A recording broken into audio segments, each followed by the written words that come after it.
नमस्कार। आप देख रहे हैं सेल्फ मेड ट्यूटोरियल। इस वीडियो में आप देखेंगे पीजी सेमेस्टर 3 एग्जामिनेशन सेशन 2019 से 21 सब्जेक्ट हिस्ट्री पेपर सीसी 11 यानी कोर कोर्स 11 का प्रीवियस ईयर का क्वेश्चन पेपर है विथ ऑब्जेक्टिव आंसर। तो अब सभी जानते हैं कि अभी पीजी 3rd सेमेस्टर का सेशन 19-21 का एग्ज़ाम चल रहा है। भीमराव अंबेडकर बिहार यूनिवर्सिटी का ये क्वेश्चन पेपर है या एग्जामिनेशन जो चल रहे हैं ये भीमराव अंबेडकर बिहार यूनिवर्सिटी मुजफ्फरपुर के हैं। ओके, 19 सेशन है 19-21 सब्जेक्ट हिस्ट्री के कोर कोर्स 11। अभी फ़िलहाल हमने कोर कोर्स 10 का वीडियो अपलोड किया है ऑब्जेक्टिव आंसर सहित। इस क्वेश्चन पेपर का जो पैटर्न है वो 3 ग्रुपों में बांटा गया है। ऐसे एग्जामिनेशन होगा 70 मार्क्स का और 30 मार्क्स जो होते हैं इंटरनल असेसमेंट होते हैं। तो चलिए आगे बढ़ते हैं, देखते हैं। जैसे paper code history CC 11 3 hours time है, मैक्सिमम मार्क्स 70। यहाँ पर जो इंस्ट्रक्शन दिया गया है इसे आप पढ़ लें। जैसे कि हमने बताया कि क्वेश्चन का पैटर्न है कि पूरे क्वेश्चन को 3 ग्रुपों में बांटा गया है, ग्रुप ए, ग्रुप बी और ग्रुप सी। ग्रुप ए में जो है वो ऑब्जेक्टिव क्वेश्चन पूछे जाते हैं और ग्रुप बी में जो है short answer type question, group C में लॉन्ग आंसर टाइप क्वेश्चन। तो ग्रुप ए का जो ऑब्जेक्टिव क्वेश्चन है यानी वस्तुनिष्ठ प्रश्न, उसमें 10 क्वेश्चन पूछे जाएंगे। पर क्वेश्चन 1 मार्क्स कैरी करेगा यानी टोटल 10 मार्क्स के ये क्वेश्चन होगा। तो चलिए आगे बढ़ते हुए क्वेश्चन देखेंगे और उसका आंसर भी क्लियर करते जाएंगे। जैसे पहला क्वेश्चन ही आपको दिखा, which of the following countries is not a member of SAARC. SAARC का कौन सा देश निम्नलिखित देशों में से कौन सा सार्क सदस्य नहीं है।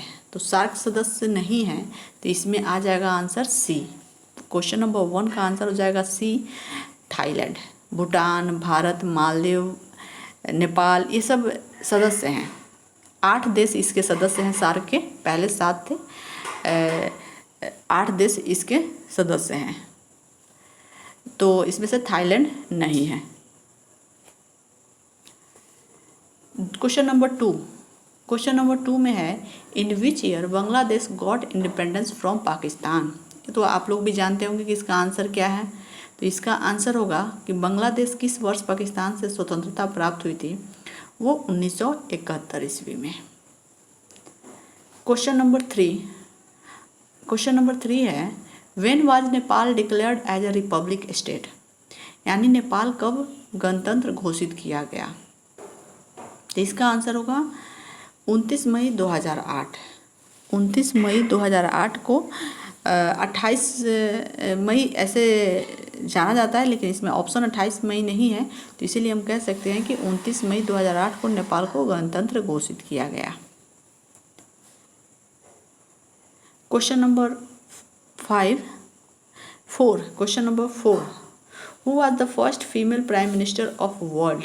ओके, विश्व की पहली महिला प्रधानमंत्री कौन थी। तो विश्व की पहली महिला प्रधानमंत्री जो थी वो श्रीलंका की प्रधानमंत्री थी, जब पहली बार बनी 1960 ईस्वी में, 21 जुलाई 1960 में। कब? श्री माओ भंडार नायके। ध्यान रखिएगा, श्रीलंका अभी हाल फिलहाल काफ़ी रिलेवेंट टॉपिक है और चर्चा में है, न्यूज में है। और क्यों न्यूज में है तो ये आप एक बार आप नहीं जानते हैं तो आप ज़रूर गूगल सर्च करें। तो श्रीलंका की ही पहली महिला प्रधानमंत्री थी श्री माओ भंडार नायके। आंसर होगा C. Question number 5, who is the currency of Sri Lanka. Sri Lanka की मुद्रा क्या है। तो श्रीलंका की मुद्रा जो है रूपी, जिसे श्रीलंकाई रुपया भी कहते हैं या ऐसे रूपी। तो इसका आंसर होगा C. Question number 6, which of the following is not a terrorist organisation. इनमें से कौन एक टेररिस्ट ऑर्गेनाइजेशन यानी आतंकवादी संगठन नहीं है। ISI तो है, ISIS, अलकायदा भी है, बोको हरम भी है, OIC नहीं है, सी आंसर होगा। Question number 7, what is the main economic activity of people in India. यानी भारत में लोगों की मुख्य आर्थिक गतिविधि क्या है। मुख्य आर्थिक गतिविधि है कृषि। यहाँ की 70% लोग जो हैं कृषि पर निर्भर करते हैं, तो कृषि है। क्वेश्चन नंबर 8, इसमें क्वेश्चन है which Indian industries have been hit by globalisation. अच्छा, यानी भूमंडलीकरण ने किस भारतीय उद्योग को प्रभावित किया है। तो भूमंडलीकरण ने जिस भारतीय उद्योग को प्रभावित किया है वह है सूचना प्रौद्योगिकी यानी इंफॉर्मेशन टेक्नोलॉजी। डी आंसर होगा, डी। 8 का आंसर डी। डायस्पोरा मीन्स क्या होता है। डायस्पोरा मीन्स होता है डिस्पर्सन यानी कि फैलाव। डायस्पोरा का तात्पर्य है फैलाव। आंसर होगा सी। अब हम देखते हैं क्वेश्चन नंबर 10 में है where was the first steel plant set up in India. तो वेयर वॉज, यहाँ से फर्स्ट स्टील प्लांट जो है कहाँ सेटअप हुआ था, स्थापित लगा था। तो इसमें जो ऑप्शन दिया है जैसे बोकारो, जमशेदपुर, भद्रावती और राउरकेला, तो इस ऑप्शन में तो जमशेदपुर में है, लेकिन अगर रियल में ये करें तो उसमें आ जाएगा आपको छत्तीसगढ़ में, छत्तीसगढ़ के भिलाई में, जो रूस की सहायता से पहली बार स्थापित हुआ था। लेकिन ऑप्शन के अनुसार इसमें हम आंसर करेंगे बी, जमशेदपुर। अब हम देखते हैं, ये रहा 10 ऑब्जेक्टिव क्वेश्चन जिसका हमने आंसर आपको बताया। अब हम देखेंगे ग्रुप बी। ये है question paper PG 3rd semester session 19-21 Bhimrao Ambedkar Bihar university का। इसका ऑब्जेक्टिव क्वेश्चन आंसर सहित हमने आपको बताया। अब हम देखते हैं ग्रुप बी। ग्रुप बी में लघु उत्तरीय प्रश्न यानी शॉर्ट आंसर टाइप क्वेश्चन है। इनमें आपको 4 प्रश्नों के उत्तर देने हैं। चलिए देख लेते हैं। इसमें सार्क दिया है, सार्क की उपलब्धियों का वर्णन कीजिए। क्वेश्चन नंबर 3, नेपाल में लोकतंत्र के समक्ष कौन कौन सी चुनौतियां हैं। क्वेश्चन नंबर 4, भारत में प्रजातीय संघर्ष पर एक संक्षिप्त टिप्पणी लिखें। क्वेश्चन नंबर 5, भारतीय उद्योगों पर भूमंडलीकरण के प्रभाव का विवेचन कीजिए।